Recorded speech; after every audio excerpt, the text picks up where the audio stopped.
What is up, guys? Zan from PlaybookGG here with AntCap for another film study. AntCap, what's going on, man? Doing great, Zan. Thanks. I'm excited to watch this game with you. We're looking at the game between Young Kiv and Drini in this latest MCS tournament, and looking to break it down and just have a good conversation. Yeah, so this is day 2 of the Madden challenge that just went down last week. In my opinion, this was the match of the tournament. Would have been befitting of a final matchup between Kiv and Drini. Obviously, a rematch from a MCS event final last year. Both players, of course, made the Ultimate League. But this was a major chess match, and I feel like this was kind of the game that anybody who wants to kind of poo-poo about competitive Madden and have negative things to say, this was the chess match that those players need to be looking at, because I think this is what competitive Madden was at its best. Absolutely. This game was definitely a back and forth battle. It is a little bit of a shame that they were on the same side of the bracket, because this is definitely worthy of a championship final or one close to it. But they found themselves playing each other on the right side of the bracket. And as you can see here in start of the second half, 9-7 with Drini on the lead. Drini's had 3 successful drives, but he hasn't been able to punch the ball in. And you got Kiv here on offense. So yeah, you already talked about the key to the first half. Drini is only in this ball game at this point behind some stellar defense and his willingness to take points. I think a lot of players in competitive Madden, you get out there and you see the short clock and you're thinking, I have to maximize each of my drives. I can't take 3. I have to get 7. And you end up getting nothing. Drini in this ball game continued to take his points, all 9 points in the first half coming off field goals. Yes, he did. And if you look at Kiv, and I just saw a stat that just popped up, he's got 11 passes right now for 84 yards. And that's one of those big things that you'll see in competitive, that these guys are going to take what's given to them. They're going to take the underneath routes. And they're really trying to do their best of limiting their mistakes. And in a game like this, you'll see that they're going to continue to do that all the way down the field. Now, I think that this was kind of a blueprint scouting report, and that's really not the point of the film study. It's more or less just kind of going over the adjustments players are making. This isn't to expose anyone's tendencies, but I think for the first time that I personally ever watched Young Kiv, we saw him not able to get his offense rolling, and I think it was because of how aggressive Drini was up front with his cover 2 blitzing. Absolutely. You see that he's bringing a lot of dollar and bringing a lot of blitzing out there, forcing his hand of having to take his first check downs and being able to do so. In this mode, you're not going to have your route chems. You're not going to have your desired playbooks. And sometimes you have to make the most of what you've got. And, quick passing adjustments is something that both of these guys went to, especially early in the game. So you made a good point. There are no route chems in Draft Champions. This is the Draft Champions, aka Mutt Drafts.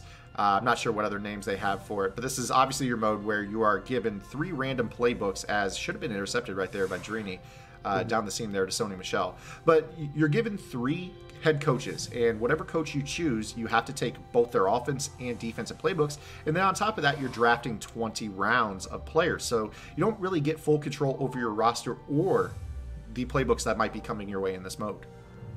Yes, and you can see we looked at the playbooks that they both got to draft, and it looks like the Young Kiv is going with the Eagles playbook, where Drini went with the Bucks, and both of them have pretty decent playbooks for what they do. But again, it's not their specific offense that they run typically, so you have to make those adjustments and kind of find what makes most sense for you.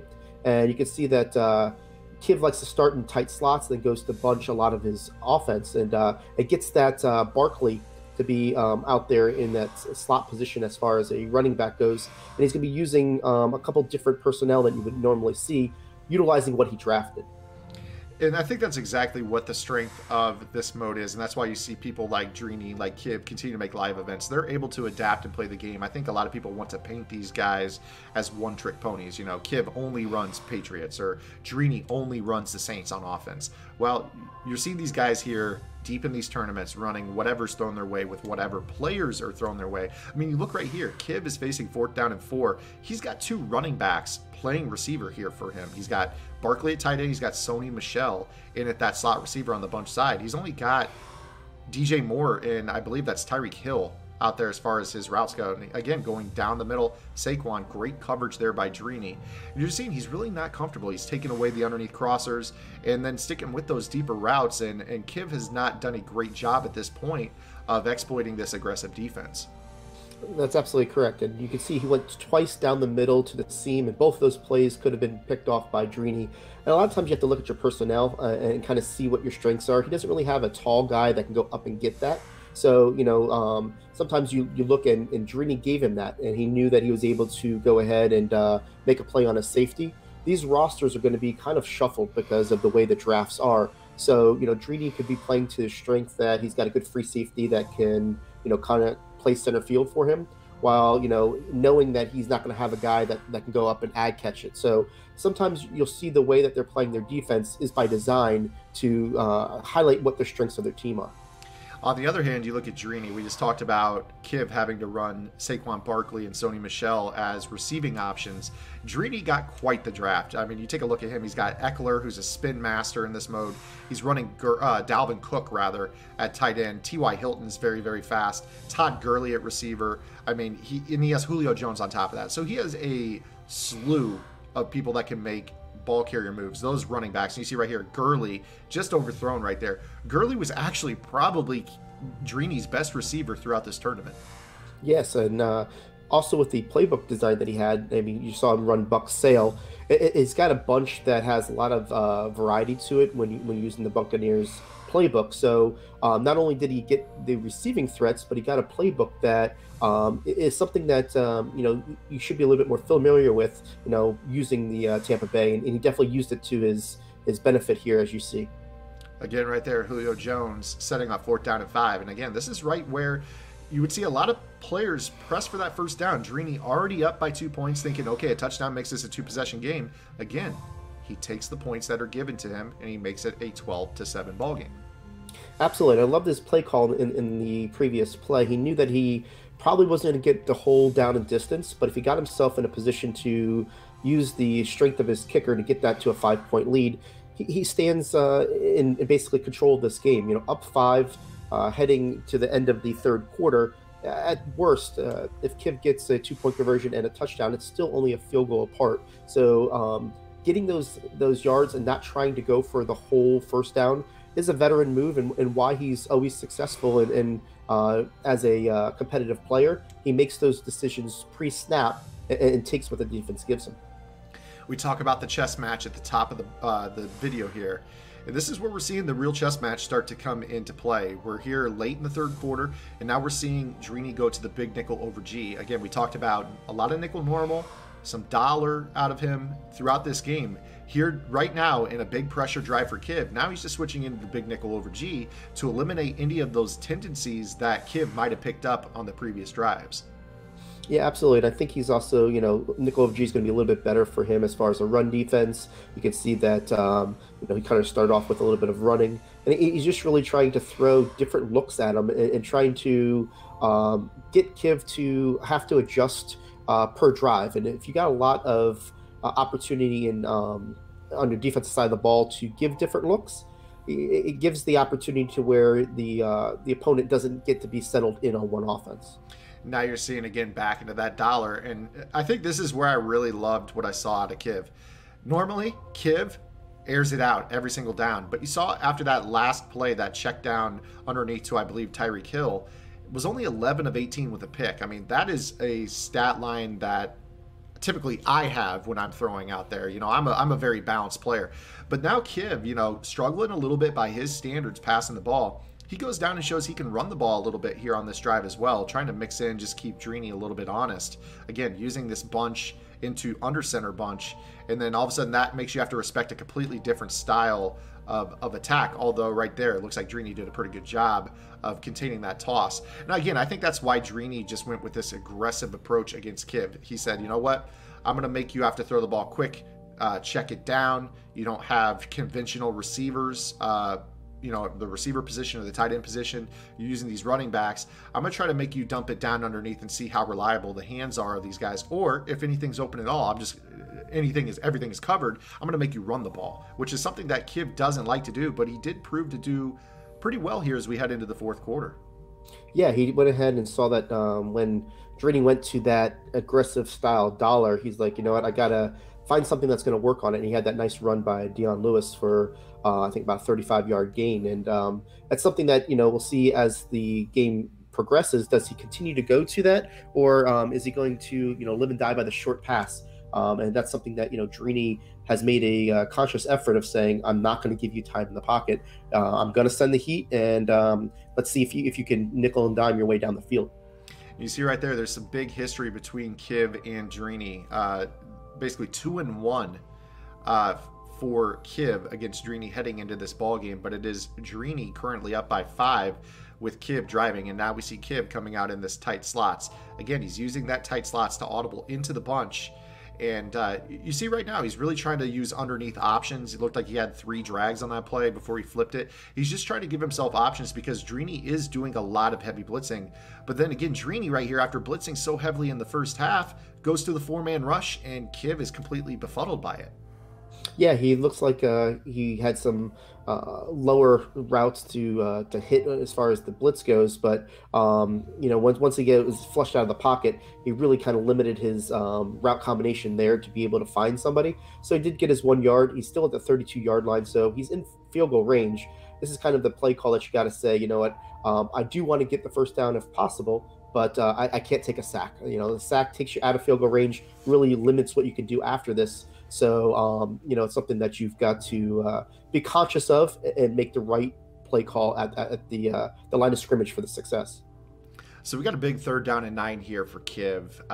With Drini just taking his points over and over and over and being very methodical and ball control oriented, I think right here Kiv realizes that this is really the point in the game where he has to make something happen.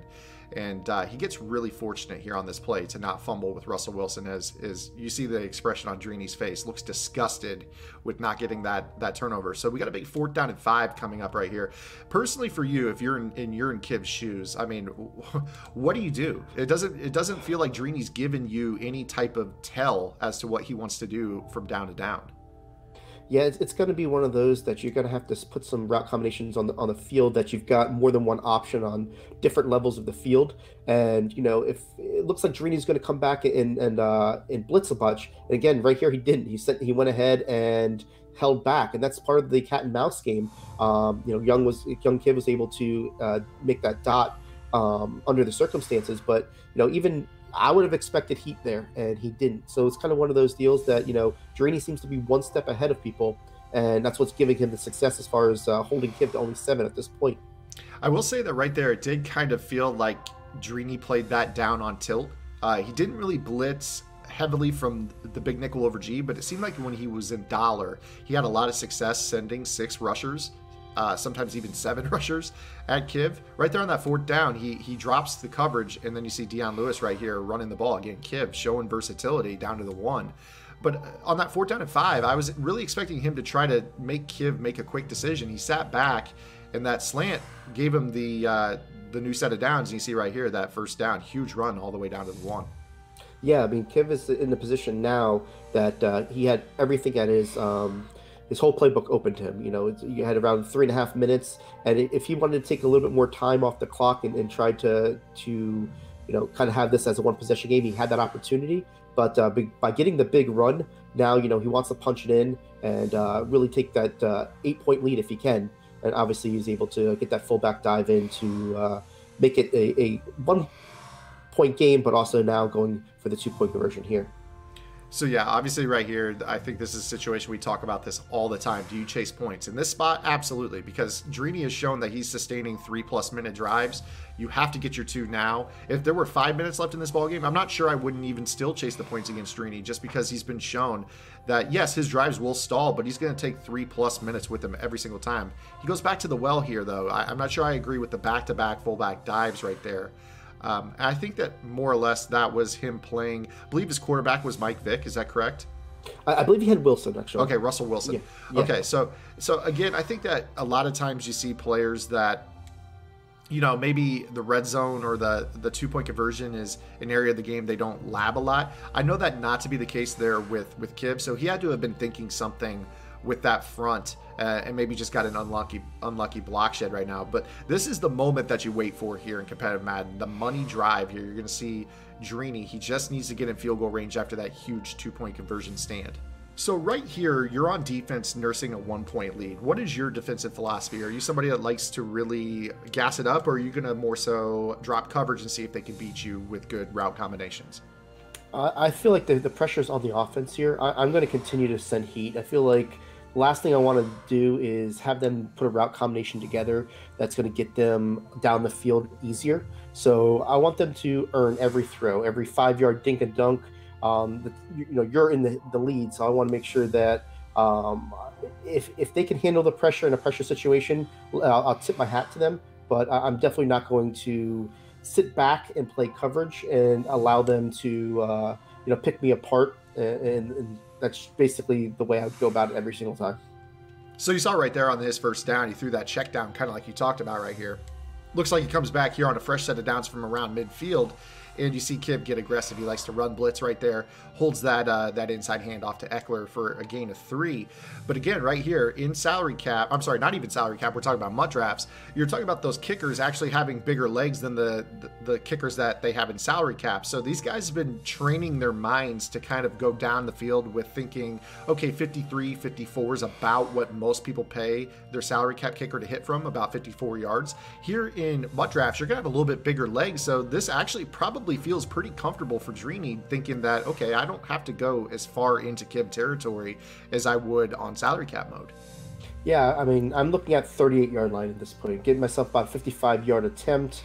I feel like you don't have to have, the best of kickers to hit that. So you're looking at 1 first down. You got 2 minutes, and he just had the Cardinals sin there. You see Young Kiv went ahead and got the sack.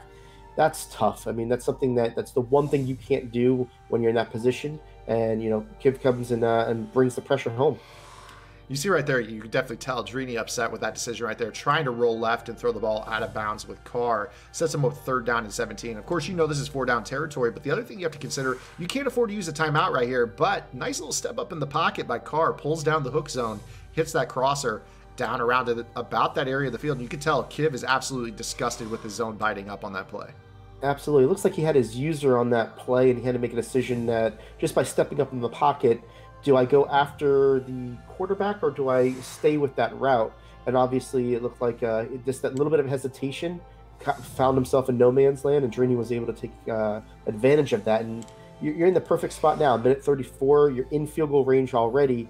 It's just a matter of holding on to the ball and setting your kick, in my opinion, up in the middle of the field. The last thing you want to do is have to worry about any type of wind or any type of miscalculation on your angle. And that's what I'm doing here. I'm just setting my running back and going to run to the right here just to make sure that I've got the middle of the field to work with. So right here we have a 2nd down and 12. You know that Drini is probably going to be trying to run the ball and do just that. You see he's trying to run this ball and just keep moving forward. He took a loss of 2 on the last play. He gets it back on 2nd down. So again, we're back to 3rd down and 10 with a minute 21. And now this is interesting territory here for Drini. If he picks up 10 yards through the air right here, Kiv can't do anything to stop him from a game-winning field goal as time expires. But if you leave the ball on the ground right here, you're going to give Kiv, in his prolific passing, an opportunity to come down and get a field goal of his own for his own win. So this is not as easy a decision as it seems at home, especially when you're playing for this much money. Yeah, I think you got to go with the percentages. Even though Kiv's got an amazing offense, you run the ball one more time, even though it's going to take another 30 seconds off the clock, you're giving him about 20, maybe 15 to 20 seconds after it's all said and done after a kickoff. Yes, it does give you the opportunity to go down the field, but you throw an incomplete pass, then you really are putting yourself in that situation where you're going to give him almost a full minute, and you just definitely don't want to do that. So right now we're going to see Drini lining up for the biggest kick for him in this tournament, a chance to put him up late against Young Kiv. Now in the back of your mind, you also have to be thinking, okay, how am I going to try to defend? I mean, you got to make the kick first, but you're also thinking, how do I defend Young Kiv here? And you see right there, Kiv trying to block the kick, did not get the snap timing right. So it is a 2-point lead here for Drini. I mean, there's a million things that be going through your mind. How do I cover this kickoff? Kick coverage is not great in MUT drafts. And how am I going to play defense here for 20 seconds? Yeah, the tough part is that you don't want to let him get down the field, obviously, but he's got enough time to where if he gets something down the middle of the field deep, he might have an opportunity to spike it. But I would play outside in. I want to make sure that nobody gets to the sidelines on me. I'm going to make sure that I'm going to try to keep it as a 20 to 25-yard gain at the most inside the hash marks. And that way, there's no chance for them to be able to, go down the field through the sidelines. So again, we're going back to Drini here defensively, back in this dollar. He's been blitzing heavily from it all game. And man, how does he get caught on aggressive right there? You know, in that spot, you can't afford to give 5 yards. No, you can't. And, it's one of those that you play that cat and mouse game and you try to, he knows that Kiv's got 100 things on his mind. Maybe not fake snapping is one of them, but, Kiv being the veteran type of MCS player, he's great at what he does, and he checked. And by checking, you saw that he was able to get that free 5. You see right there, RG drawing on the teleprompter saying he's looking for that crossing route. And this is exactly what you're talking about. I mean, he's giving him the middle of the field, and right there, I mean, that's a pretty fortunate break for Drini, in my opinion. Wide open, no flats in the area. That's a catch and run into field goal range if he's able to make an accurate throw right there.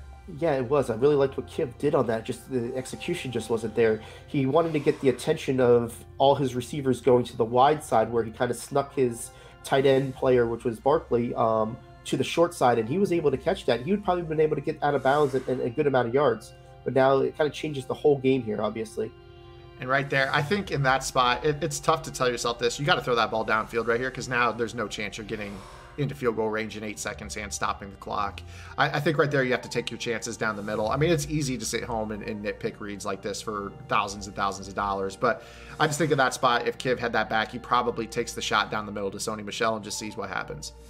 Yeah, I mean, you give up the extra 4 or 5 seconds. Now he's got 8 seconds. The chances of him being able to get out of bounds in field goal range, it would have to take a blunder from Drini, and you can see here he's just not allowing it. Even if he catches this ball, it's going to be very hard for him to get out of bounds. It's just you're working with that clock and getting an extra 30 yards. It's just you're in that position that you got to pray for a miracle now. I mean, obviously with 1 second left, does he have that play in the bag that they've all practiced it? Just how do you pull it out now?